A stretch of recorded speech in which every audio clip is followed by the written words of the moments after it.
What up, y'all? Welcome to the Tao of Truth. On this one, I'm going to be talking a little bit about what sin actually is, because it's one of those things that people talk about all the time, but not many actually understand what is going on, right? So we live in this world, especially with religion, where people look at sin and they'll attack you. They'll come after you, be like, oh, you're sinning, you're doing all this. And it's like, yes, I am. So are you. But do you even understand what it is? Because the world's convinced that the sin people are doing, they're convinced that's the problem. But they refuse to even look at what's going on underneath the surface, because the reality is that sin is just a symptom of a deeper issue that is in the heart. And I want you to look at Jesus, for example. How come sinners or people that sin, because we have labels, we have all these labels, right? Let's just forget the labels for a minute. People that have sinned or done wrong or are hurting, they go to Jesus and he literally does not even flinch and he helps them heal.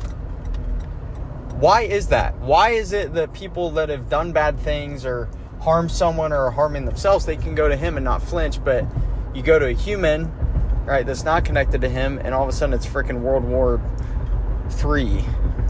Well, it's because Jesus is the truth in fullness and in wholeness, and he knows exactly who he is. He knows his identity. And because he's the truth in fullness, his identity is untarnished, which is why there's no sin. And so when we look at sin, this is why we have to look at it as a symptom, because it's not that we are the sin itself. It's that the sin is flowing from an identity issue within us. Us not knowing who we are or forgetting who we are.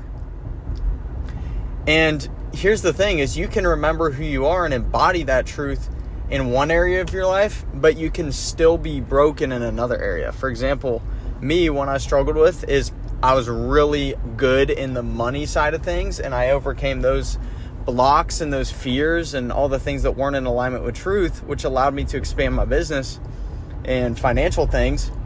But my relationships were still struggling because I wasn't encountering the truth in those areas. And so, there's just these different pillars of our life that we have to work through and allow true love, which is only through Jesus, a relationship with God, to come in. And even if you're not religious, even if you don't believe Jesus is God, you're where you're at in your journey right now. You do what you got to do. At least just look at your heart and ask yourself if you're being fully honest with yourself in those areas. Like, are you fully owning the wound in yourself? Are you looking beneath the surface? Are you trying to get to the root of it? Or are you just so focused on the surface level? Because what happens is, if you stay focused on the surface level, you're never actually going to overcome it. And every time it comes back up, you're going to feel fear and go do it again, because you don't understand why it's coming up. And so it's going to feel like it has control over you, because it'll sneak out, and then you won't have the actual tools or the wisdom to cut it out at the root. And so I'll give you some examples just so you can visualize it. Overeating, right? Gluttony, just from experience, it's usually a wound that has to do with self-worth, right? It's a worthiness thing. And that's why, people can lose a lot of weight, but then they gain it back pretty fast, because they haven't actually gotten to the root issue, which is a worth thing. But the biggest thing of it is with overeating, when you get to the root of it, what is it, right? You're never full. You feel empty all the time. By the way, I'm in the car. I love doing these podcasts on my phone. I have this whole freaking podcast studio, but I never use it because I just think on the fly, and it's how I do stuff. So you're going to hear random noises maybe. But anyway, when we overeat, right, we just never feel full. We never get enough. And so if you break down the word fulfillment, right, what's in there? Fullness. We're never filled fully. We don't have full fulfillment. And that's why we eat. We try and fill ourselves in the spirit with something that is physical, but we never feel full, because you can't fill the spirit up with something that's physical. That's not how it works. And so the root cause of that lack of feeling full and overeating is you're lacking a full relationship in God. You're lacking fullness in your purpose. You may be avoiding what you need to do. You may be, and I know something just popped up in your head. That's the thing you need to do. That thing that came up and you may be like, no, I need confirmation. I'm telling you right now, I've been in the same position as you. That's the thing you got to do. Okay? If it just popped up immediately, that's the thing you got to do.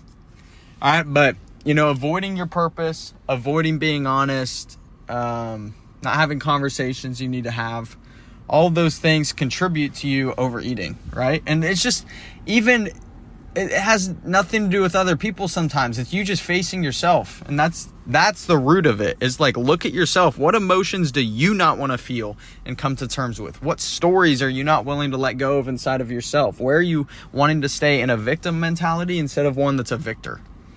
Right? So that's overeating.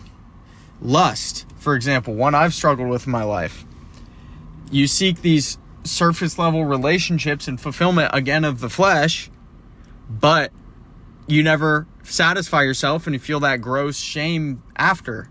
It's because what you're seeking with the people is just a surface level relationship or example of the deep intimacy that you're trying to have with God, right? You're not letting God love you fully in the areas you feel are unlovable.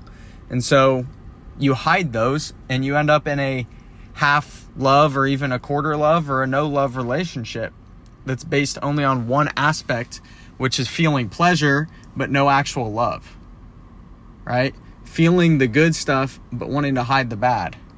And so you end up empty and feeling disgusting. Pride, right? That's another one. You lean on your self-reliance. You may have believed as a kid that no one would ever be there for you, or God's not there for you, or you just may not even been told about God. And so you thought you had to find everything on your own, and you got some success, but after a while, it starts to become a hindrance and you still feel empty no matter how much stuff you got on the outside. And that's because you haven't surrendered to God. You haven't given your will to Him. You prefer your will over His, which we can do. But the most fulfilling thing is when we give our will to God and we allow Him to work through us. That's when we find fulfillment. That's also when we find peace. And you don't have the feelings of like everything's going to fall apart and frickin' break. You get that peace for once. You get the stability. Wrath, right? Wrath is one I've dealt with too. This one is tough. There's a deep anger, right? And so you take this anger out on other people, but it's in reality, you're just angry at God. And so there's something you need to reconcile with that relationship where you're pissed off at God and you don't take it to Him. You got to give it to Him and you got to allow Him to love you in that area. Be like, you know what, God, I've been pissed off at you and I've hated you my entire life and I don't want to do that. So please help me see what is hurting inside of me and please come into me in those areas. Right? And that's a hard thing to do when you're mad at somebody because it requires you to be vulnerable and allow yourself to admit that you're broken. And wrath happens when you feel out of control. So maybe you have a relationship with freedom that is incomplete and you feel like you got to control freaking everything in your life, or you got to control other people because if they do something that is not predictable, then you feel unsafe. Right? So it's like all of these things is a root cause. It's showing your relationship with God, right? They're showing how you are relating with God. That's always what it is. And then when you fix that relationship with God, what happens is you realize your true identity as His son or daughter. You allow His light into you, His love into you. And then the sins just fade away. They literally melt away because what you do stems from who you are. And it's always an identity problem. Be, do, have. Be the person makes you do the things which makes you have some type of external result. Right? And so if you change your identity or you have it renewed by Him, a sinner is in the flesh, but a son or a daughter is in the spirit and in relationship, all of a sudden your actions start to become aligned with that identity, and that's how you heal. So I want you to understand this right now. This is going to be very counterculture. It's going to be anti-religion, all right? You're not a freaking sinner. You've been a sinner. And you've had tendencies to sin, for sure. There's parts of you that still do that. But you are redeemed. You are saved by grace. You're a son, a daughter of God. You need to remember that. Stop letting people freaking shame you because they don't want to encounter their own stuff. We're all on the journey. We're all going to get there if we surrender our hearts to God and Jesus, and we have that relationship when we allow him to love us. And even if you don't want to surrender to Jesus yet, that's cool. At least surrender to the love of God, and what's going to happen is you'll end up there anyway, because you can't separate him from that. All right? You'll eventually find yourself curious, just like I was. I wanted nothing to do with him. I was convinced since I was a kid that Jesus was the world's greatest salesman. All right? That's what I was told. So that's what I believed. But the reality is he is God. And as soon as we accept that truth, which it's the hardest truth we'll ever accept, but it's the only truth that will truly make us free and allow us to become who we are, because without him, we don't know our true identity, and we reject authority, which means that we also reject our own ability to have authority in this world. We cannot step into our purpose. You have to recognize his authority over your life for you to step into the authority that you have in this life. And that's the true power. It's a power through humility. It's not a power through striving or attainment. It's a power through releasing that's already inside of you. So, action step. Literally sit and ask yourself, where is this coming from? Right? These feelings that come up inside of you, now that you have awareness of the root cause, the next time it comes up, ask yourself, or even just reflect, where in my life have I done these things? And what stories have I not reconciled? I'm going to go inside. I'm going to explore those. I'm going to sit still for freaking 20 minutes, feel into my body, feel into an area of tension, as uncomfortable as it is. I'm going to ask God to come in. I'm just going to listen in stillness and just feel the area in my body that needs attention, right? You may feel it in your heart. You may feel it in your gut. You may feel it in your throat, your jaw, your head, whatever. They're all different things. Right? Just feel into it. Treat it like a little kid that's crying for your attention.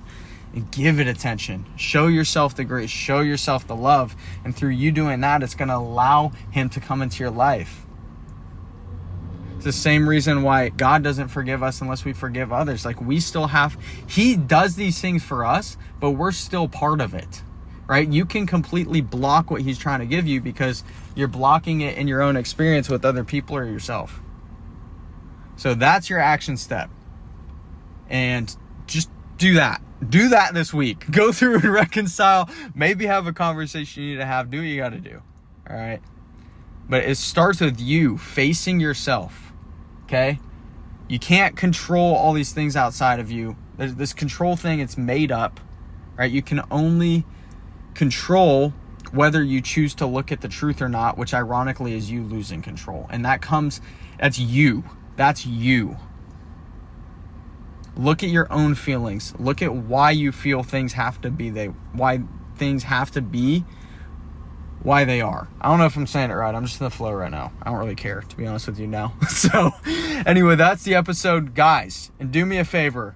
If you're enjoying this, if you're getting value off of this, please drop a nice little 5-star review on the podcast so we can get more exposure to it.